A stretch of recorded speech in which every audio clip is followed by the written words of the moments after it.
DK Shivakumar ಸರ್ಕಾರದಲ್ಲಿ ಸಂಪುಟ ವಿಸ್ತರಣೆಯಾಗಿ 1 ತಿಂಗಳು ಕಳೆದಿಲ್ಲ. ಆಗಲೇ ಸರ್ಜರಿ ಮಾಡುವ ಬಗ್ಗೆ ಚರ್ಚೆಗಳು ಶುರುವಾಗಿದೆ. ನಾನಾ ಕಾರಣಗಳಿಂದ ಸಂಪುಟ ಸರ್ಜರಿಗೆ ಸಿಎಂ ಮನಸ್ಸು ಮಾಡಿದ್ದು, ಇದಕ್ಕೆ ಹೈಕಮಾಂಡ್ ಗ್ರೀನ್ ಸಿಗ್ನಲ್ ಸಿಗಲಿದೆಯಾ ಎಂಬ ಪ್ರಶ್ನೆಗಳು ಎದ್ದಿವೆ.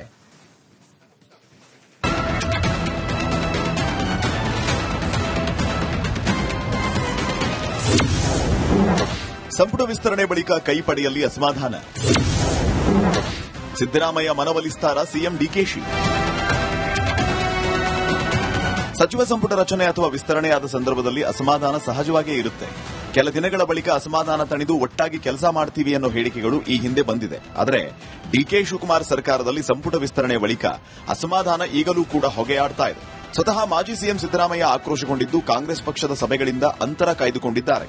ಹೀಗಾಗಿ ಸಿದ್ದರಾಮಯ್ಯ ಮನವೊಲಿಸುವುದು ಸಿಎಂ ಡಿಕೆ ಶಿವಕುಮಾರ್ಗೆ ಅನಿವಾರ್ಯ ಆಗಿದೆ.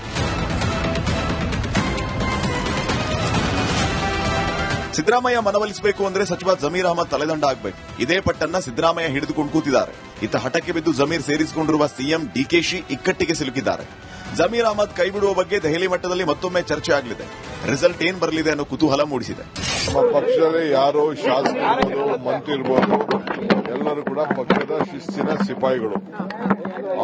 All those who are in the party, either is a worker or a MLA or a minister, all of them are very disciplined soldier of the party.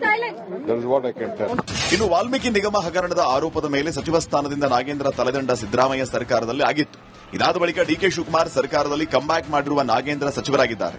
ಇದು ವಿರೋಧ ಪಕ್ಷಗಳ ಕೆಂಗಣ್ಣಿಗೆ ಗುರಿಯಾಗಿದೆ. ಇದೇ ವಿಚಾರವಾಗಿ ಬಿಜೆಪಿ ಪಾದಯಾತ್ರೆ ಮಾಡ್ತಾ ಇದೆ. ಹೀಗಾಗಿ ಕಾಂಗ್ರೆಸ್ ಪಕ್ಷಕ್ಕೆ ನಾಗೇಂದ್ರ ಡ್ಯಾಮೇಜ್ ನುಂಗಲಾರದ ತುತ್ತಾಗಿದೆ.